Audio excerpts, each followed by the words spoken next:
कोई चंपाकली जैसे आ गई तो इनका मन पूरा चंपाकली के साथ हो जाता है। तो इसको भी थोड़ा बताइए कि चंपाकली के साथ जाना है कि नहीं जाना है। नहीं, उस चीज़ को तो आपको कंट्रोल करना पड़ेगा ड्यूरिंग प्रिपरेशन, क्योंकि अपना फ़ोकस तो अल्टीमेटली जॉब है ना। जी। जॉब अगर हम लोगों ने छोड़ दी तो फिर कहीं भी हम लोग कुछ नहीं कर पाएँगे। हाँ। तो जो चंपाकली जो हैं, अगर आपकी जॉब लगी तो भी साथ में हैं, अदरवाइज़ वो भी चली जाएँगी। मतलब कहने का मतलब है कि जो भी लोग आते हैं वो मुद्रा देख के आते हैं ना। अगर आप सेटल हैं, वेल सेटल्ड हैं, सिक्योर हैं आप, तो person will come to you. अगर आप सिक्योर नहीं है तो person won't come to you. और ये बताइए, ये लोग रीजनिंग में बहुत पजल वजल में बड़ा परेशान रहते हैं, तो कैसे ये इसको कैसे रिमूव आउट देखिए, करना है? पज़ल्स वगैरह तो डिफरेंट चीज़ें हैं। आप उसमें केवल प्रैक्टिस कर सकते हैं। जितनी ज़्यादा पज़ल लगाएँगे, उतने तरीके के आपको चीज़ें मिलेंगी। आप उसके लिए सबसे बढ़िया ये है एसटी दीजिए। एसटी से बढ़िया कुछ भी नहीं है, अगर आपको अपनी कमियाँ सुधारनी है तो। और उसका एनालिसिस ज़रूर है। एसटी देने का ये मतलब नहीं एसटी आप देते गए, नहीं। आपको एनालिसिस बहुत ज़्यादा ज़रूरी है और मेंस की एसटी आप लोग सोचते हैं पहले कि प्री पास कर लिया जाए, फिर मेंस की तैयारी करेंगे। नहीं भाई, क्योंकि 10 दिन का केवल गैप मिलता है, आप 10 दिन में मेंस की तैयारी नहीं कर सकते। इसीलिए सबसे पहले आप मेंस की तैयारी चालू करिए, अगर आपके निकलना स्टार्ट हो गए हैं, तो फिर मेंस की एसटी दीजिए, हर हफ्ते में तकरीबन 2 कम से कम 2 दीजिए और उनका एनालिसिस ज़रूर करिए। अदरवाइज़ आपको कुछ नहीं हो हासिल हो पाएगा। हाँ, मतलब लेकिन ये लोग जीए नहीं पढ़ते हैं। जीए के लिए इनको क्या करना चाहिए? जैसे आपने बताया कि रोज़ एसटी देना चाहिए, तो एसटी में 3 ही चीज़ आती है। अगर प्री के दे रहे हैं, तो मैथ मिलेगा इनको, इंग्लिश मिलेगा और रीजनिंग मिलेगा। लेकिन जीए नहीं मिलता और जब लास्ट में हम लोग चलते हैं, तो जीए वहाँ पर आ जाता है। जैसे अगर इस बात की बात करें, तो बहुत कम कट ऑफ गई है, 1.75। फिर भी कैंडिडेट का जीए क्वालीफाई नहीं हुआ, क्योंकि उनको डर था 10 नंबर तो रहेगी ही, तो उन्होंने ज़्यादा अटेम्प्ट किया, गलत ज़्यादा हुए, तो बाहर हुए। तो मेंस के लिए क्या करना पड़ेगा हम लोगों को?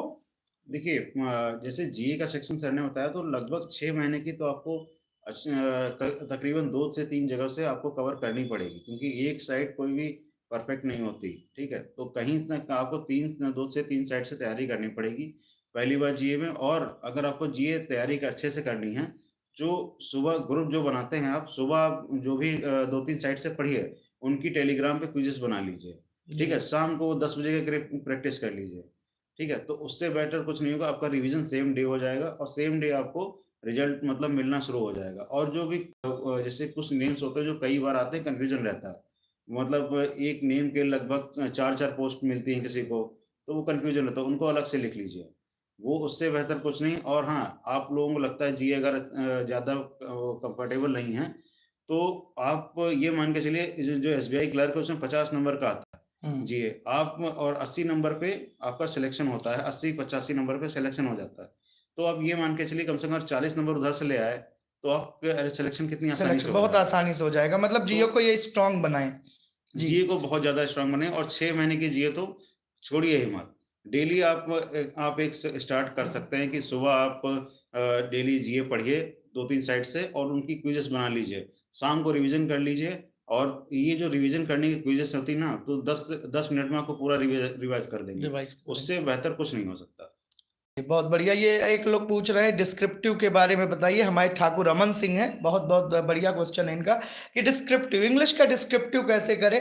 तो कुछ है आपके पास आइडिया डिस्क्रिप्टिव का कि ऐसे लिखा जाए? डिस्क्रिप्टिव तो आपको जितना ज़्यादा रीड करेंगे करंट टॉपिक्स को, हुँ। उतना ज़्यादा। और सबसे बढ़िया द हिंदू में जो आर्टिकल्स आते हैं, आप उनको बाकायदा रीड करिए। आप उनसे कंटेंट निकालिए। कंटेंट इन द सेंस मतलब ऐसा नहीं कि आपको हर एक का नोट्स बनाना है। आप बस उसे रीड करिए, कभी ना कभी कंटेंट अगर फँस गया, तो हुँ, आपको याद रहेगा। याद रहे। ठीक है? तो आप रीडिंग तो मस्ट है। आप द हिंदू का आर्टिकल है, उसको रीड करिए और जितने ज़्यादा लॉन्ग पैराग्राफ पढ़ के आप क्वेश्चन सँभालेंगे ना, उससे बेहतर कुछ नहीं उससे है। बेहतर कुछ नहीं और सबसे बढ़िया मैं तो कहता हूँ एप्लीकेशन लिखो, इंग्लिश में लिखो, हमको दिखाओ। हाँ, ये सबसे ना बढ़िया। हम लोग एप्लीकेशन भी ऐसा आपने करते लिखा, थे। हाँ, हाँ, आप बैंक में जा रहे हो, हिंदी में एप्लीकेशन देने के बजाय इंग्लिश में एप्लीकेशन, बैंक का फॉर्मेट देखिए कैसे एप्लीकेशन दिया जा रहा है, बस ऐसा करो। डेली लाइफ में थोड़ा इंग्लिश को पुशअप करो, एवरीथिंग विल बी गुड। अब भैया देखो सुनो, अब ट्रेन हो रही है, ट्रेन का समय हो रहा है, निकलना पड़ेगा हमको, तो बहुत बहुत धन्यवाद। तो आपको देखिए दोनों बैंकर से भैया हमने मिलवा दिया और आपकी बात करवा दी, तो बहुत बहुत धन्यवाद। So nice of you, thank you very much sir. Thank you. चलो भाग गया बैग वैग लेके नीचे।